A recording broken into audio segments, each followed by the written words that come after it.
Yes guys, what's up everyone, कैसे हैं आप सभी लोग। बहुत बहुत स्वागत है आप सभी लोगों का इस सेशन के अंदर। फटाफट मुझे बता दीजिए, ऑडियो वीडियो चेक दे दीजिए कि क्या मैं लाइव आ चुका हूं, ताकि हम लोग इस अमेजिंग से सेशन की शुरुआत कर सके। एक बार जस्ट चेक कर लेता हूं कि क्या मैं लाइव हूं, ताकि इस अमेजिंग से सेशन की हम लोग शुरुआत कर सके। राइट ओके, परफेक्ट है एब्सोल्युटली परफेक्ट। चलिए शुरुआत करेंगे आज के इस जबरदस्त सेशन की, आज के इस ऑसम से हमारे सेशन की, जहां पे हम लोग क्या देखने वाले हैं, जहां पे हम लोग बहुत सारी चीजों को पढ़ने वाले हैं, जहां पे हम लोग ये चैप्टर को बेसिकली, ये चैप्टर का जो लास्ट पार्ट है मल्टी स्टेट कोऑपरेटिव सोसाइटी, हम लोग उसको पढ़ने वाले हैं। मल्टी स्टेट कोऑपरेटिव सोसाइटी से रिगार्डिंग थोड़े से कभी कभार सवाल आ जाते हैं, इंस्टीट्यूट पूछ लेता है, तो प्लीज सभी लोग ध्यान दीजिएगा, एकदम बढ़िया तरीके से आराम से पढ़ते हुए हम लोग चलने वाले है ना। ये वाली चीज यहाँ पे रहने वाली है। चलिए मैं अगर बात करूं आप लोगों के साथ, तो चलिए देखिएगा फटाफट चीज। सबसे पहले हम लोगों ने क्या देखा, सबसे पहले अगर मैं बात करूं आपके साथ, तो अभी हम लोगों ने ऑडिट एक बार ये देख लेते हैं। मल्टी स्टेट कोऑपरेटिव सोसाइटी का हमने ये वाला पोर्शन देखे थे। तो मल्टी स्टेट कोऑपरेटिव सोसाइटी क्या कहता है सर, ये कहता है कि जब एक से ज्यादा स्टेट के अंदर कोई कोऑपरेटिव सोसाइटी काम करता है ना, उसे हम लोग मल्टी स्टेट कोऑपरेटिव का दर्जा दे देते हैं। और वो व्यक्ति मतलब वो कोऑपरेटिव सोसाइटी को हम लोग क्या कहते हैं, मल्टी स्टेट कोऑपरेटिव सोसाइटी का नाम यहां पे दिया जाता है। ठीक है सर, बाद में हमें समझ में आया था पॉलिटिकल पर्पस के लिए इसके पैसे को अपन लोग प्रयोग नहीं कर सकते, इस चीज का ध्यान रखिएगा। लोन्स बोरोइंग्स वगैरह के इन्वेस्टमेंट्स के ऊपर, इसके ऊपर भी रिस्ट्रिक्शंस आते हैं। फिर आपने कौन से बुक्स ऑफ अकाउंट्स को मेंटेन करना है, तो पैसा आया गया, सेल परचेस, असेट्स लायबिलिटी, और उसके अलावा यहाँ पे कॉस्ट रिकॉर्ड्स को आपको, come on everyone, cost records को आप लोग क्या करेंगे, मेंटेन करते हुए चलने वाले हो। ऐसी वाली बातचीत, ऐसी वाली चर्चा यहाँ पे पूरी की जा रही है। क्या अभी तक आपको सारी चीजें समझी? Yes sir. अब नेक्स्ट सुनिए, अब हम लोग यहां पे बात करेंगे audit of the multi state cooperative society के रिगार्डिंग। सबसे पहला पॉइंट इसके अंदर आ रहा है क्वालिफिकेशन ऑफ ऑडिटर की, कौन कौन व्यक्ति क्वालिफाइड होंगे इनका ऑडिट करने के लिए, मल्टी स्टेट कोऑपरेटिव सोसाइटी का ऑडिट करने के लिए। तो सेक्शन नंबर 72 कहता है कि multi state cooperative societies act के तहत ये कहता है कि जो भी व्यक्ति चार्टर्ड अकाउंटेंट है, क्या कहा मैंने, जो भी व्यक्ति चार्टर्ड अकाउंटेंट है, चार्टर्ड अकाउंटेंट्स एक्ट 1949 के हिसाब से वो व्यक्ति कर सकते हैं, वो व्यक्ति ऑडिट कर सकते हैं। कौन से? इसका मल्टी स्टेट कोऑपरेटिव सोसाइटीज का। तो सर सीए समझ में आ गया, लेकिन हाउएवर जब भी शब्द मिले आपको तो समझ लेना पलटी मार रहा है करके, कुछ ना कुछ यू टर्न लेना है इनको, इसलिए हाउएवर शब्द का प्रयोग करते हैं। Following person are not eligible as a auditor, मतलब क्या, बेसिकली याद है कि अपन लोगों ने डिस्क्वालिफिकेशन पढ़ा है सेक्शन नंबर 141 के अंदर।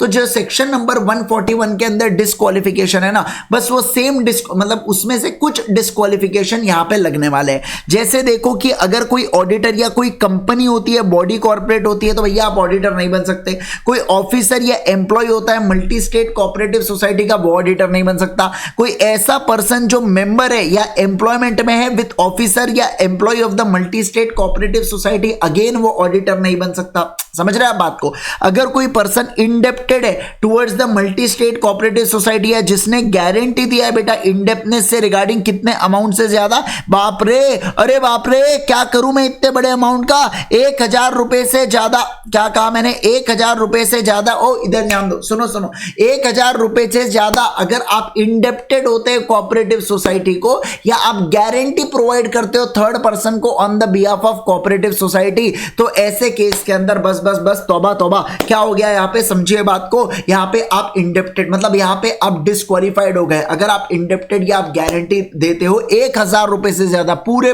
1000। ठीक है, आओ उसके बाद, if an auditor become subject after his appointment to any of the disqualification specified above, तो उसे क्या करना होगा, वैकेट करना होगा इस ऑफिस को। और इसे किस चीज का नाम दिया जाता है, बोलो ना सर, इसे हम लोग कहते हैं किसका नाम, कैजुअल वैकेंसी, कैजुअल वैकेंसी का नाम देते हैं। क्या देते हैं? कैजुअल वैकेंसी का हम लोग यहाँ पे नाम देते हैं। ऐसी वाली चीज यहाँ पे बोली जा रही है, समझ रहे हैं आप बात को, बोलो फटाफट, मुझे जल्दी से बताएंगे मुझे, है ना। तो क्वालिफिकेशन ऑफ ऑडिटर्स में क्या कहा, सेक्शन नंबर 72 कहता है। सेक्शन नंबर 72 का क्या कहना है, सेक्शन नंबर 72 का कहना है कि सर सुन लो बात को, ध्यान दो, कि एक चार्टर्ड अकाउंटेंट ऑडिटर बन सकता है, लेकिन ये फॉलोइंग व्यक्ति नहीं बन सकते, जैसे बॉडी कॉर्पोरेट, जैसे ऑफिसर एम्प्लॉय, जैसे मेंबर या कोई व्यक्ति एम्प्लॉय एम्प्लॉयमेंट में होता है ऑफिसर या एम्प्लॉयमेंट, उसके बाद इंडेप्टेड या गारंटी दी जाती है पूरे 1000 रुपए से ज्यादा, और दूसरा उसके बाद अगर कैजुअल वैकेंसी आप अपॉइंट हुए और उसके बाद डिस्क्वालीफाई हो गए तो इसे कैजुअल वैकेंसी क्रिएट करना, सेम कंपनी ऑडिट जैसा है यहाँ पे, है ना। तो ये वाली चीज यहाँ पे बोली जा रही है। क्या आप इस बात को बढ़िया तरीके से समझे क्या? जल्दी से बताएं मुझे, क्या आप इस बात को बढ़िया तरीके से समझे क्या? Yes sir. अब देखिए नेक्स्ट वाली चीज, अपॉइंटमेंट ऑफ ऑडिटर के रिगार्डिंग चर्चा करेंगे, अपॉइंटमेंट ऑफ ऑडिटर के रिगार्डिंग बात करेंगे। सभी लोग ध्यान दीजिएगा एकदम बढ़िया तरीके से, ठीक है। तो सेक्शन नंबर 70 क्या कहता है, मल्टी स्टेट कोऑपरेटिव सोसाइटी का जो पहली बार पहला ऑडिटर जो है ना, फर्स्ट ऑडिटर और the auditors of multi state cooperative society shall be appointed by board within the 1 month of the date of registration of such society. मतलब क्या बोला है, समझिए बात को। देखो यहां पे हम लोग कहेंगे कौन सी चीज को, ये डेट ऑफ रजिस्ट्रेशन है बेटा। तो डेट ऑफ रजिस्ट्रेशन से 1 महीने के अंदर, क्या बोला मैंने, 1 महीने के अंदर कौन अपॉइंट करने वाला है दोस्तों, बताना होगा आपको कौन अपॉइंट करने वाला है। सर यहां पे जो ऑडिट ऑफ कोऑपरेटिव सोसाइटीज के अंदर कौन अपॉइंट करेंगे, तो देखो बोर्ड अपॉइंट करने वाला है, पहले ऑडिटर को बोर्ड अपॉइंट करने वाला है। ऐसी वाली चीजें यहां पे बोली जा रही है। क्या आप इस बात को समझे? यस सर, है ना।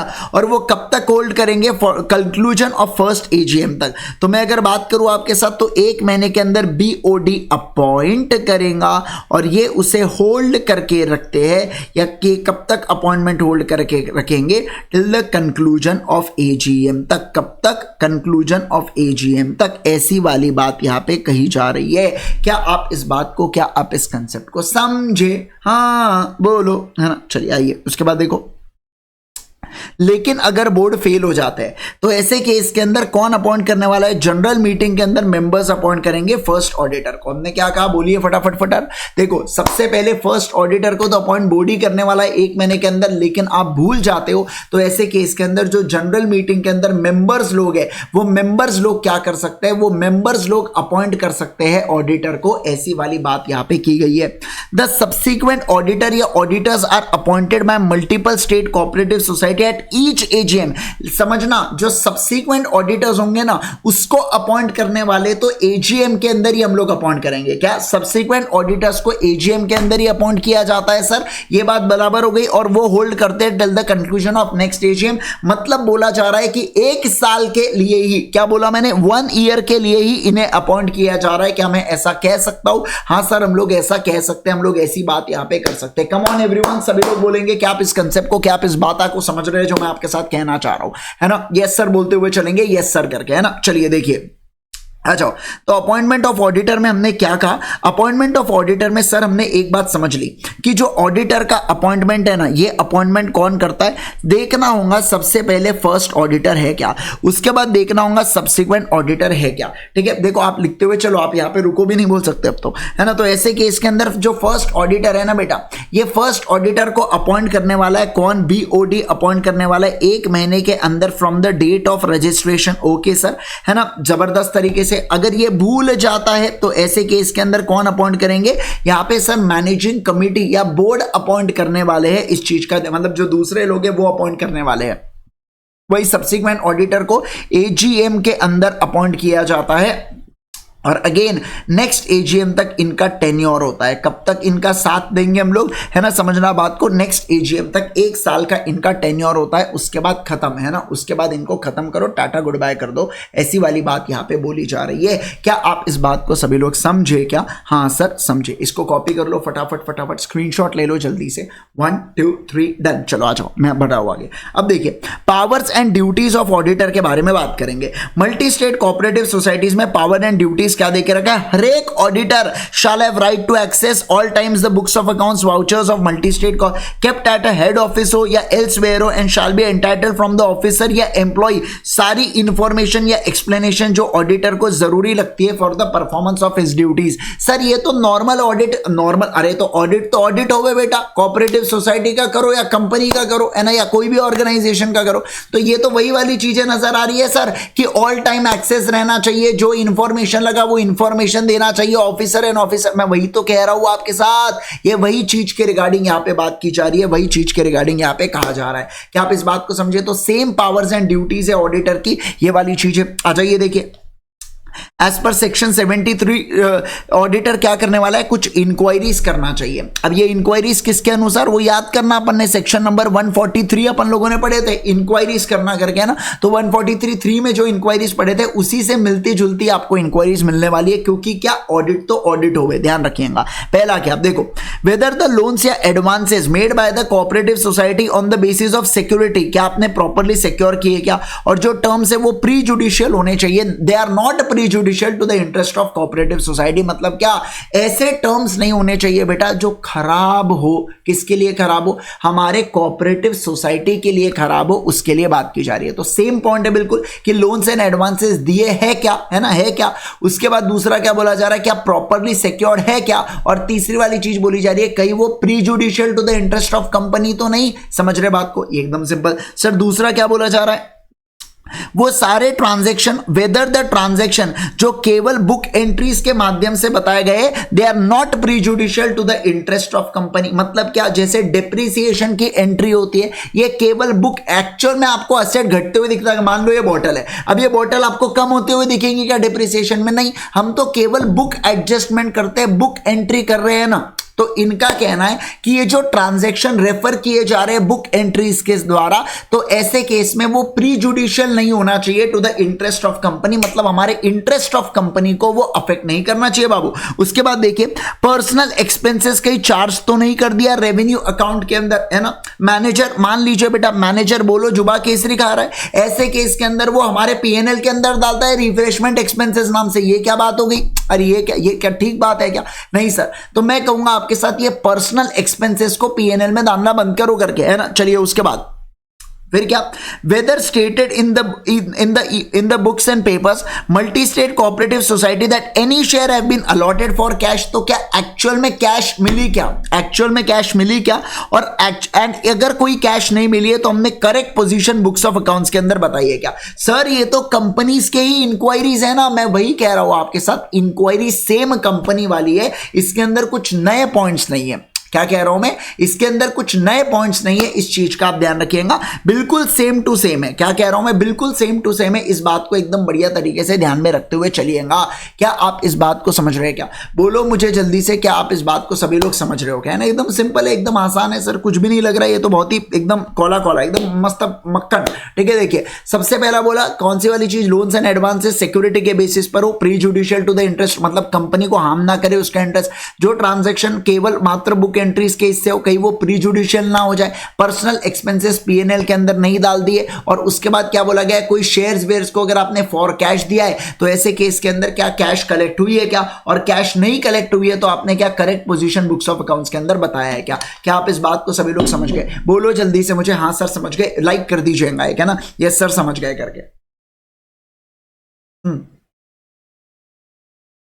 अब हम लोग पढ़ेंगे नेक्स्ट वाली चीज की ओर, दूसरी चीज के ऊपर चलते हैं, जिसमें बोला जा रहा है कौन सा, जिसमें हम लोग बात करें कंटेंट ऑफ ऑडिटर्स रिपोर्ट के बारे में। किसके बारे में बात कर रहे हैं, बोलो जल्दी से, कंटेंट की एक ऑडिटर रिपोर्ट के अंदर क्या होना चाहिए, उसका क्या कंटेंट होना चाहिए, उसके बारे में हम लोग यहाँ पे चर्चा कर रहे हैं, उस चीज के रिगार्डिंग यहाँ पे बातचीत की जा रही है। ठीक है, तो देखो, as per subsection 3 and 4 of section number 73, cooperative society shall make a report to the members of the multi-state cooperative society examined by them, and every balance sheet and P&L and every other document required to be the part or the annexed of the balance sheet या P&L। मतलब क्या बोला, वो हर एक P&L in the sense P&L balance sheet, और वो हर एक document जो एनेक्शर के तौर पर आता है P&L और बैलेंस शीट के साथ, उसके बारे में बात की गई, which are laid before the multi-state cooperative society in general meeting during the tenure of office, and report shall state whether in his opinion, whether in his or best of information and according to explanation given to him,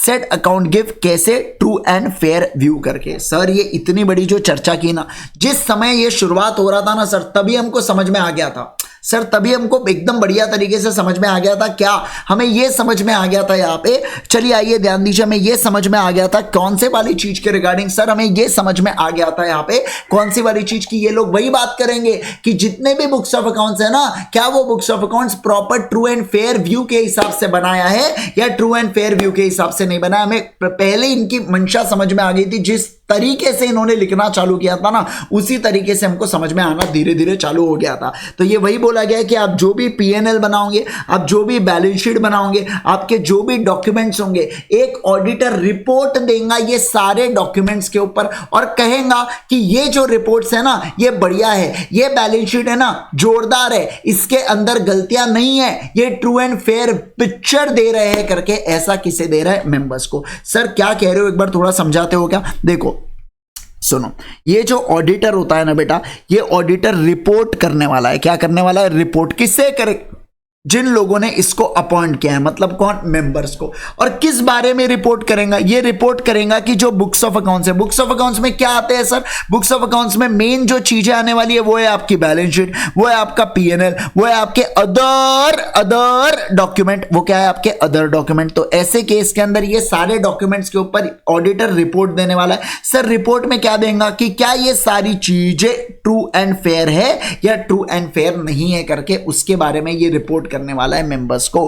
क्या आप इस बात को अभी समझे? बोलो जल्दी से। अरे जोरदार मजा आ गया करके, है ना? चलो आ जाइए। चलो अब देखो, in case of the balance sheet हमको बताना है कि state of the cooperative society affairs, एकदम बढ़िया तरीके से है क्या? Affairs at the end of the financial year के बारे में। पीएनएल से रिगार्डिंग आपको बताना है फाइनेंशियल पोजीशन हमारे ईयर कैसी, मतलब फाइनेंशियल ईयर की पोजीशन कैसी है, उसके बारे में आप बताओगे। Auditor report shall also state, कौन सी चीज के रिगार्डिंग? क्या पूरे all the information and explanation जो best of his knowledge and believe, जो जरूरी था ऑडिटर के तौर पर, या मैं एज अ ऑडिटर मुझे ऐसा लगता है कि ये इंफॉर्मेशन को गैदर करना ना बहुत ज्यादा जरूरी था, जानना बहुत ही ज्यादा जरूरी था। तो ऐसे इंफॉर्मेशन को मैंने प्राप्त करना चाहिए, ऐसे इंफॉर्मेशन को मैंने जानना चाहिए। पहले वाला पॉइंट। दूसरा क्या बोला जा रहा है? क्या अब मेरे ओपिनियन में प्रॉपर बुक्स ऑफ अकाउंट्स बनाए गए हैं क्या? मतलब ये मल्टीपल स्टेट कोऑपरेटिव सोसाइटी जो है ना, इन्होंने जो बुक्स ऑफ अकाउंट्स बनाए हैं, क्या प्रॉपर बुक्स ऑफ अकाउंट्स बनाए, प्रॉपर रिटर्न सबमिट किए, सब कुछ एकदम बढ़िया तरीके से मेंटेन किया या मेंटेन नहीं किया, उसके बारे में जानो। तीसरी वाली चीज क्या? जो रिपोर्ट मेंटेन की जा रही है on the account of branch office, है ना, ऑडिटेड बाय क्या? Other than multi state cooperative society. तो उसकी भी हम लोग क्या बोलेंगे? Has been forwarded to him and how is same has been dealt in preparing auditor report. मतलब क्या बोला जा रहा है? देखो पहले पॉइंट में बोला पूरी इंफॉर्मेशन एंड एक्सप्लेनेशन की जानकारी लिए क्या। दूसरा बोला कि आपके ओपिनियन में proper books of accounts maintain किए गए थे क्या। तीसरा क्या बोला कि ब्रांच ऑफिस को अगर किसी और व्यक्ति ने ऑडिट किए तो उसके रिटर्न्स आपके पास आए क्या, है ना, इस वाली चीजें। और आखिरी में whether any multi state cooperative societies balance sheet या PNL has been dealt by the report that are in agreement in books of accounts and returns. जो भी मैटर स्पेसिफाइड किए 3 ऑन बो, अगर नेगेटिव या क्वालिफिकेशन रिपोर्ट आ रही है तो उसके रीजन भी हमें जानना है। मतलब क्या बोला जा रहा है? ये वाला पॉइंट कहता है कि सर आपकी जो बैलेंस शीट और पीएनएल है ना, ये क्या होना चाहिए? ये एग्रीमेंट में होना चाहिए। एग्रीमेंट मतलब रिटर्न्स के साथ मेल खाना चाहिए सर, ऐसी वाली बात है। और अगर कोई ऑडिटर नेगेटिव या क्वालिफाइड रिपोर्ट इशू कर रहा है, क्वैड वाली रिपोर्ट इशू कर रहा है, मॉडिफाइड रिपोर्ट इशू कर रहा है, तो ऐसे केस के अंदर वहां पे उसे रीजंस बताना भी बहुत ज्यादा जरूरी हो जाता है, उसे रीजंस देना भी बहुत ज्यादा जरूरी हो जाता है। ऐसी वाली बात यहां पे की जा रही है। क्या आप इस बात को, क्या आप इस चर्चा को समझ रहे हो क्या दोस्तों? बोलिए मुझे, है ना? यस सर, सभी लोग बताएंगे जल्दी से, है ना? एकदम आसान है, बोलो जल्दी से। एकदम आसान है, 2 मिनट का आपको समय दो, आप रीड करना चाहेंगे थोड़ा सा। मैं आपको एक बात बता देता हूँ, ये सारी चीजें पढ़ी हुई है, बस हमने स्कैटर्ड तरीके से इधर उधर पढ़ी हुई है। अब वो सारे स्कैटर्ड मिला के ये लोग कोऑपरेटिव सोसाइटी में डाल रहे हैं, और कुछ नई बात नहीं है। इसलिए आपको काफी रिलेटेबल लग रहा होगा, या आपको ऐसा पढ़े जैसा लग रहा होगा, पढ़े जैसा महसूस हो रहा होगा, मतलब होना चाहिए, है ना? आइए, हाँ होना चाहिए ज्यादा बेटर शब्द है। अच्छा चलो ना, जो ये कौन है? क्लास चालू हुई क्या? नहीं लिख दो इसको। चलो आओ, मैं अगर बात करूं आपके साथ, चलिए दोस्तों नेक्स्ट वाली चीज के ऊपर चलेंगे, ध्यान दीजिएगा एकदम बढ़िया तरीके से।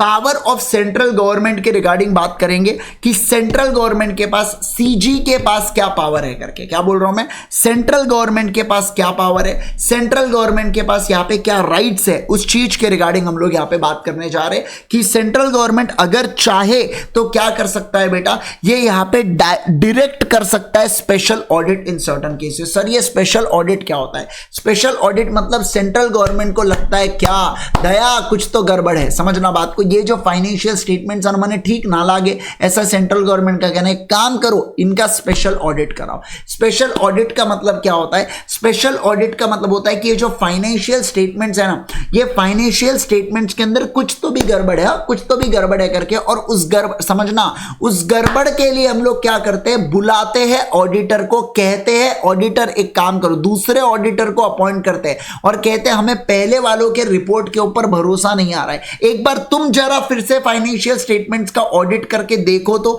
तुम्हें कोई गलती नजर आ रही है क्या, तुम्हें कोई गलती दिखाई दे रही है क्या, और उसके बाद हमें क्या करो, उसके बाद हमें रिपोर्ट करो करके, ऐसी वाली बात या ऐसी वाली चर्चा यहां पे की जा रही है। तो सेक्शन नंबर 77 क्या कहता है मल्टी स्टेट कोऑपरेटिव सोसाइटीज का, जहां पे सेंट्रल गवर्नमेंट का ओपिनियन हो, कैसा ओपिनियन हो sir, that the affairs of the multi-state cooperative society are not being managed in accordance with the self-help या mutual deed या cooperative principles और the prudent commercial practices और with a sound business principle। जैसे अगर मान लीजिए मैं अगर बात करूं आपके साथ, सेंट्रल गवर्नमेंट को लगता है ये अमूल दूध पीता है इंडिया, लेकिन ये अमूल जो है ना, ये क्या करता है, सर्फ एक्सेल का पानी घोल घोल के बेटा पैकेट में डाल के बेच रहा है करके, लोगों को बहुत छोटा बना रहा है। तो ऐसे केस के अंदर म्यूचुअल डीड और सेल्फ हेल्प गया तेल लगाने, तो ऐसे केस के अंदर गवर्नमेंट बोलेगा पहले ये कोऑपरेटिव का ऑडिट कराओ करके, मुझे दाल में कुछ काला नहीं, पूरी दाल काली नजर आ रही है, समझ रहे? ऐसा मैं नहीं, ऐसा मोदी जी बोल रहे बेटा, दोस्तों है ना मित्रों। आओ ये देखिए सेकंड वाली चीज को देखो,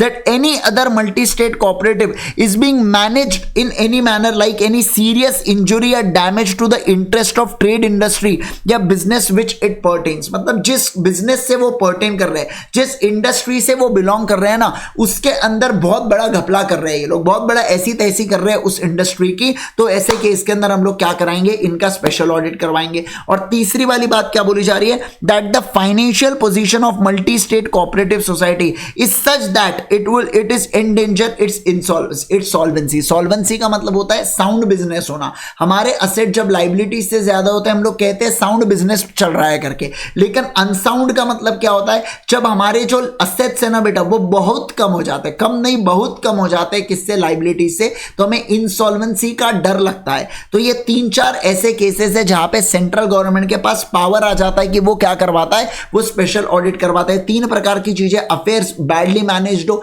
अफेयर्स मतलब बिजनेसेस होता है बेटा, ठीक है। और दूसरी वाली चीज ध्यान रखिएगा, दूसरा वाला बोला जा रहा है इंटरेस्ट, ट्रेड इंडस्ट्री को अफेक्ट कर रहा है हमारा इंटरेस्ट। और तीसरी वाली बात क्या बोली जा रही है, जो फाइनेंशियल पोजीशन है ना बेटा, वो एंडेंजर है, इनके सॉल्वेंसी में कुछ तो भी लोचा है, समझ रहे बात को, कुछ तो गड़बड़ हो सकती है, यहां पे ऐसी वाली चीज बोली गई। अब देखो, तो central government at any time by order direct that special audit of multiple state cooperative accounts for such period और periods as may be specified shall be conducted either by CA और by multi state cooperatives auditor himself to conduct special audit. वो खुद से करेगा या CA के through करवाएगा, ऐसी वाली बात है। हाउएवर पलटी मारा, सेंट्रल गवर्नमेंट शैल ऑर्डर स्पेशल ऑडिट ओनली, क्या बोला यहाँ पे, only if government or the state government either by itself or both hold 51% or more of the paid up share capital in such multiple state। oh my god, देखो क्या बोल रहा, central government order करेगा, central government ऐसे order को पास करेगा, क्या कहा, सेंट्रल गवर्नमेंट ऐसे ऑर्डर को पास करेगा, कौन से वाले चीज को पास करेगा सर, कि ऐसे स्पेशल ऑडिट को केवल और केवल कब, एक तो खुद से या स्टेट गवर्नमेंट के थ्रू, एक तो सेंट्रल गवर्नमेंट खुद या स्टेट गवर्नमेंट के थ्रू वो क्या करता है, सभी लोग बताएंगे सर क्या कर रहा है, ये 51% और मोर, क्या बोला मैंने, 51% और मोर में इन्वेस्टमेंट रख रहा है, क्या रख रहा है, सभी लोग बोलो ना, 51% और मोर में इन्वेस्टमेंट लग रहा है। तो ऐसे केस के अंदर हम लोग क्या कहेंगे, ऐसे केस में हम लोग कहेंगे कि केवल तब स्पेशल ऑडिट करा सकता है। सर मतलब आप ये कह रहे हो कि सेंट्रल गवर्नमेंट को कोई लेना देना नहीं कि दूसरी कोऑपरेटिव सोसाइटी क्या कर रही है क्या नहीं कर रही है। हाँ, जिसके अंदर उसका स्टेक एंडेंजर हो जाए ना, वहां पे उसे लेना देना है सर। मतलब बाकी के केस में हमें कोई लेना देना नहीं। बस ऐसी वाली बात यहाँ पे बोली जा रही है, ऐसी वाली चर्चा यहाँ पे की जा रही है। क्या आप इस बात को सभी लोग समझ रहे हैं? क्या बोलो ना मुझे, क्या आप इस बात को सभी लोग समझ रहे हैं? क्या हाँ सर हम लोग इसको समझ रहे हैं, ऐसी वाली बात यहाँ पे होती है। क्या मैं आगे बढ़ सकता हूं या मैं आगे बढ़ सकता हूं? हाँ मैं आगे बढ़ सकता हूं। ठीक है, देखो special auditor shall have same power and duties जो भी एक ऑडिटर की होती है बेटा। सेक्शन नंबर 73 अपन ने पढ़ा था, access to books of accounts, other information, inquiries करो, वो सारी चीजें।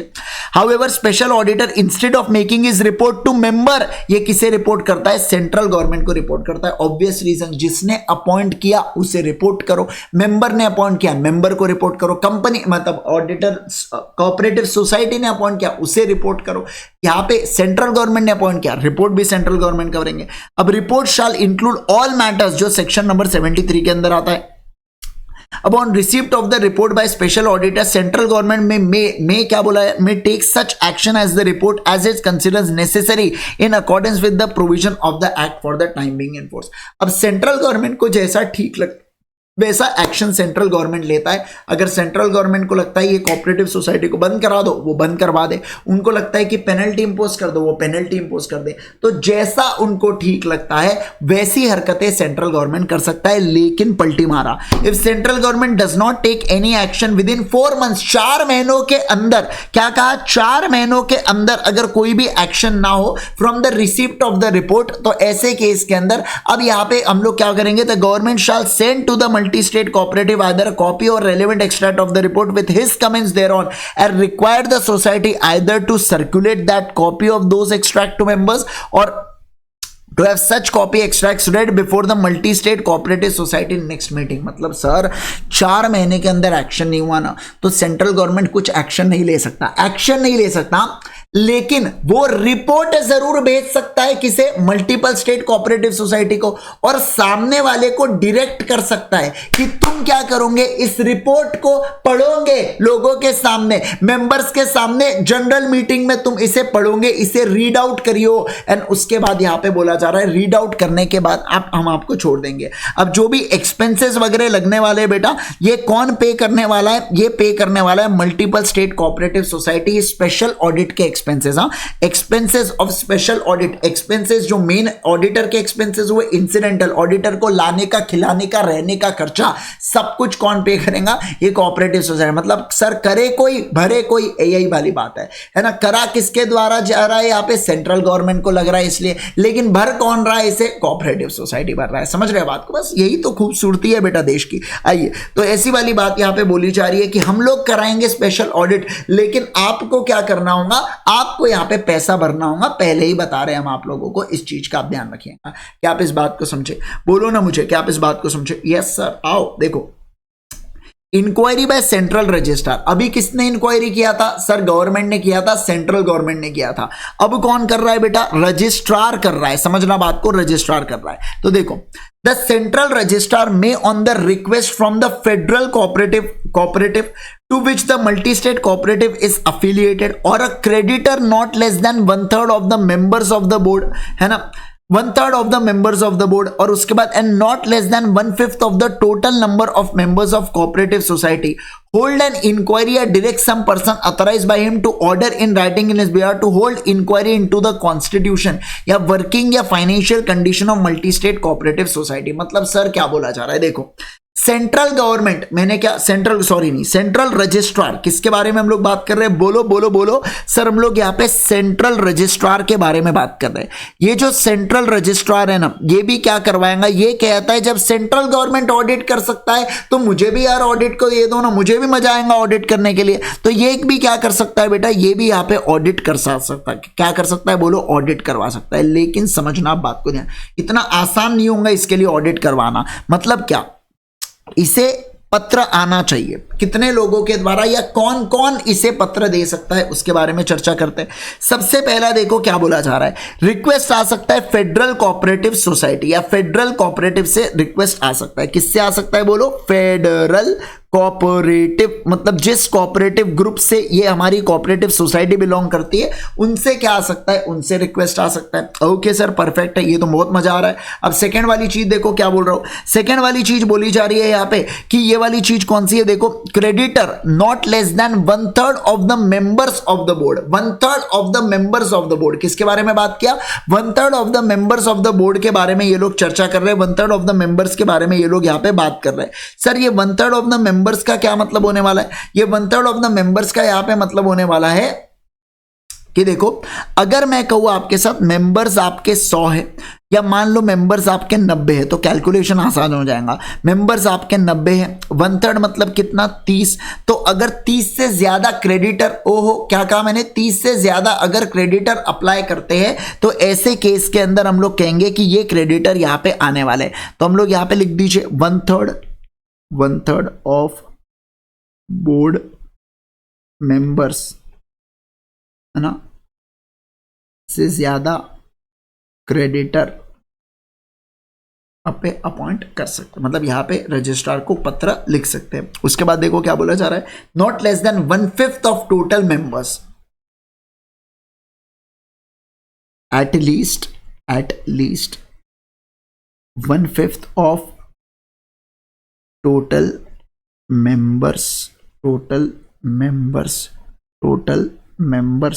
क्या कर सकते हैं, टोटल मेंबर्स यहां पे कर सकते हैं। क्या आप बात को समझ, बोलो मुझे जल्दी से, क्या आप इस बात को सभी लोग समझ रहे हैं। तो कौन कौन कर सकते हैं सर, फेडरल कोऑपरेटिव कर सकता है, 1/3 ऑफ द बोर्ड मेंबर्स से ज्यादा क्रेडिटर अपॉइंट, मतलब जब ज्यादा क्रेडिटर भेजेंगे तो, और दूसरा at least 1/5 of the total members, ऐसी वाली बात यहाँ पे की जाए।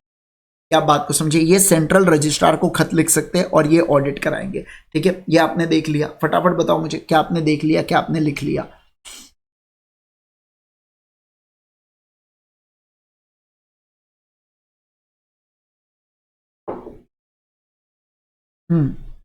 आओ देखो अब, however before holding inquiry 15 days notice must be given to the multiple state cooperative society। Inquiry direct नहीं की जाती है क्योंकि यहाँ पे यार खर्चा पानी इन्वॉल्व होता है, तो ऐसे केस के अंदर हम लोग 15 दिन का समय देते हैं कि हम आपको कारण दाखवा, आप रीजन बताइए कि हम क्यों इंक्वायरी होल्ड ना करें। ऐसा हम लोग कोऑपरेटिव सोसाइटी से चर्चा करते हैं, कोऑपरेटिव सोसाइटी से हम लोग इंफॉर्मेशन मांगते हैं। ठीक है, अब देखो, the central registrar or the person authorized by him shall have the following powers। ये following powers आने वाले, वही वाली चीजें रहने वाली है। Access to books of accounts रहने वाला है। ठीक है, देखो क्या बोला जा रहा है, मैं रीड ही कर देता है ना। he shall at all reasonable times have access to books of accounts, documents, security, cash, other property belonging to या custody of the multiple state cooperative society. अगर वो चाहे तो समन भिजवा सकता है एनी पर्सन जिसके पास क्या है, पोजेशन और responsible for custody of such books, accounts, document, securities, cash या properties, produce the same at any place specified by him करके। मतलब बोला जा रहा है कि access to books of accounts होता है किसके पास, ऑडिटर की बात कर रहे हैं यहाँ पे हम लोग, है ना। जिस पर्सन को ऑथराइज किया जा रहा है ऑडिट करने के लिए, हम उसके बारे में चर्चा कर रहे हैं, उसके बारे में बात कर रहे हैं। तो वो व्यक्ति के पास क्या होता है, access to books of accounts, document, securities, property, register, सारी चीजें। वो चाहे तो समन भिजवा सकता है उसके किसी भी व्यक्ति को जिसके पास पोजेशन है बुक्स का, अकाउंट्स का, डॉक्यूमेंट्स का, सिक्योरिटीज का, कैश का, किसी का भी पोजेशन है, मैं उसको समन भी भिजवा सकता हूं। समन का मतलब होता है लेटर भिजवाना, समझ रहे बात को, लेटर भिजवाना। सेकेंड वाली चीज, he may notwithstanding by any bylaw containing the period of notice of general meeting of multiple state requires officers of the society to call a general meeting by giving notice of not less than कितना 7 दिन at such time and place at the headquarters of the society as may be directed। मतलब मैं अगर चाहूं तो मैं general meeting को भी कॉल करवा सकता है, स्पेशल ऑडिटर बोल सकता है जनरल मीटिंग को बुलाओ, 7 दिन का नोटिस देना होगा। कितने दिन का नोटिस देना होगा, सभी लोग बोलो 7 दिन का नोटिस यहां पे देना होगा, ऐसी वाली बात है। उसके बाद तीसरी वाला पॉइंट क्या कहा जा रहा है, तीसरी वाली चीज, अगर मैं चाहूं तो मैं क्या कर सकता हूं, ही मे समन, मैं चाहूं तो समन कर सकता हूं एनी पर्सन जो reasonably believed by him to have the knowledge of the affairs of multiple state cooperative society. तो ऐसा कोई भी व्यक्ति बेटा जिसको क्या हो, जिसको नॉलेज हो, सभी लोग बोलेंगे ऐसा कोई भी व्यक्ति जिसको क्या हो, जिसको नॉलेज हो, जिसको क्या हो, जिसको नॉलेज हो about the affairs of multiple state cooperative society, तो मैं उसे समन कर सकता हूं, मैं उसे बुला सकता हूं कि आओ भैया दरबार में जरा हाजिरी लगाओ करके। मतलब मैं कह रहा हूं देखिए 3 प्रकार को हम लोग समन कर सकते हैं। ऑथराइज मेरे पास 3 प्रकार के पावर होते हैं। सबसे पहला मैं access to books of accounts होता है, डॉक्यूमेंट, सिक्योरिटी, कैश, सारी चीजें मैं समन कर सकता हूं वो व्यक्ति जिनके पास ये सारी चीजों का पोजीशन होता है। दूसरा, मैं जनरल मीटिंग को बुला सकता हूं 7 दिन के नोटिस के अंदर। तीसरा, मैं समन कर सकता हूं ऐसे व्यक्ति को जिसे, जो मुझे लगता है कि यार इसे ना कोऑपरेटिव सोसाइटी के बारे में कुछ ना कुछ नॉलेज है, इसको अफेयर्स ऑफ कोऑपरेटिव सोसाइटी के बारे में कुछ ना कुछ पता है, तो मैं उन लोगों को भी क्या बुला सकता हूं क्या? हाँ सर, हम लोग उन लोगों को भी बुला सकते हैं। ऐसी वाली बात यहां पे बोली जा रही है। अब देखिए, the central government shall within the period of 3 months, क्या बोला? Within the period of 3 months from the date of receipt of the report communicate the inquiry to multiple state cooperative society. जो भी affiliate हुए उन person को, जिस भी व्यक्ति ने डिमांड किया था उन व्यक्ति को 3 महीने के अंदर यहां पे रिपोर्ट भेज देता है। अब यहां पे आती है inspection of multiple state cooperative under section 79। अब ये अंडर सेक्शन 79 के बारे में हम लोग बात कर रहे हैं, ठीक है। तीसरा, अब ये तीसरी चीज है इंस्पेक्शन का।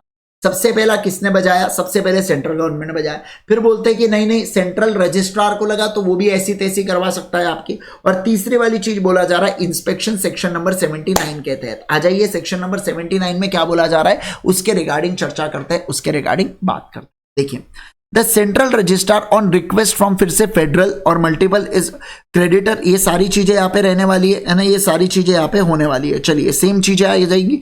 Okay sir, not less than 1/5 of total number of members of cooperative society. ये देखो देखो देखो, बाय जनरल या special order in writing in behalf inspect या direct any person authorised by him in writing, क्या कि ये इंस्पेक्शन करे कॉन्स्टिट्यूशन या वर्किंग कंडीशन ऑफ सोसाइटी को। सर सेम फॉलो किया, लेकिन 15 दिन का नोटिस देना होगा। फिर जो भी पर्सन है उसको अथराइजेशन रहेगा, एक तो all books and voucher securities का, है ना, ये वाली सारी, और जो भी सीरियस इरेगुलरिटीज डिस्कवर कर वो इंस्पेक्शन कर सकता है, वेरीफाई कर सकता है कैश बैलेंस को, और सब्जेक्ट या स्पेशल या जनरल ऑर्डर, ये क्या मीटिंग भी बुला सकता है सोसाइटी का। एक चीज का ध्यान रखना, यहाँ पे समन नहीं भिजवा सकता दोस्तों, है ना, यहाँ पे समन, बाकी सब सेम है, बिल्कुल सेम टू सेम है ना, लेकिन बस यहाँ पे समन नहीं भिजवा सकता, इस चीज का ध्यान रखिएगा। और एवरी ऑफिसर, यहाँ पे हर एक ऑफिसर को क्या करना होगा? फर्निश करना होगा इंफॉर्मेशन जो working of society of central registrar के लिए जरूरी होने वाला है या इंपॉर्टेंट होने वाला है उस चीज के regarding. Audit of different entities chapter number 10 और 11 के अंदर यहाँ पे कवर्ड है, ऐसी वाली चीज यहाँ पे बोली जा रही है। कॉपी ऑफ इंस्पेक्शन रिपोर्ट आप किसे दोगे? मल्टी स्टेट कोऑपरेटिव सोसाइटी को 3 महीने के अंतर्गत from the date of completion आप देने वाले हो। सर ये वाली चीज क्या है? ये वाली चीज थोड़ी सी जनरल इंक्वायरी है। कैसी इंक्वायरी है? जनरल इंक्वायरी है। और ये वाली चीज है ना स्पेसिफिक इंक्वायरी है, जहां पे सीरियस इरेगुलरिटीज आपको दिख जाए तो आप ये सारी हरकतें करवाते हो, समन्स वमन्स करवाते हो, स्पेशल वाली चीज होती है। और ये तो देखना ही नहीं है, ये तो बावला हो जाता है सेंट्रल गवर्नमेंट, तब ये वाली इंक्वायरी करवाता है। ऐसी वाली चीज यहाँ पे रहने वाली है। क्या आप इस बात को सभी लोग समझ रहे हैं? बोलो जल्दी से मुझे, है ना।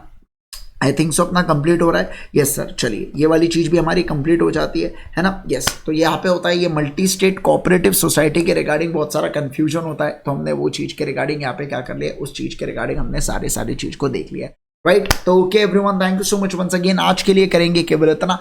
Thank you so much everyone, bye bye, take care. जाने से पहले लेकिन आपको एक चीज बता दूंगा कि अगर आपने अभी तक अनअकैडमी का सब्सक्रिप्शन नहीं लिया है तो आप अनअकैडमी का सब्सक्रिप्शन ले सकते हैं। सर अनअकैडमी का जो सब्सक्रिप्शन होता है ये कौन सा होता है, कैसे लिया जाता है, तो मैं आपको बता दूं अनअकैडमी का सब्सक्रिप्शन 2 तरीके से लिया जाता है, एक प्लस या आइकॉनिक। प्लस के अंदर आपको live class, weekly test, unlimited access, structure courses, same चीज है आइकॉनिक में। उसके अलावा personal guidance, study planner, study material, expert guidance और टेस्ट एनालिसिस मिल जाता है।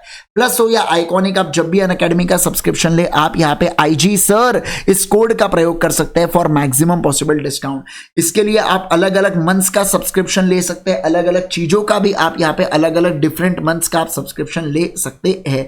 फॉलो कीजिएगा अनअकैडमी के लर्निंग ऐप के ऊपर। बहुत बहुत धन्यवाद आपका इस सेशन को देखने के लिए। Thank you so much once again, bye bye, take care. Hope so ये सेशन आपके लिए बहुत ज्यादा यूजफुल रहा हो। मैं आपको बता दूं कि CA इंटरमीडिएट का आप अलग से मेरे कोर्स को भी परचेज कर सकते हो। 4999 के अंदर आपको मेरा अलग से से कोर्स मिल जाता है सीए इंटरलॉ का, जिसके ऊपर आपको डिस्काउंट मिल जाता है जब आप यहाँ पे IG सर इस कोड का प्रयोग करते हैं तब, राइट। तो जब भी आपको आपके जान पहचान वालों को किसी को भी अनअकैडमी का सब्सक्रिप्शन लेना हो, IG सर इस कोड का डेफिनेटली प्रयोग कीजिएगा for maximum possible discount. Thank you so much once again, bye.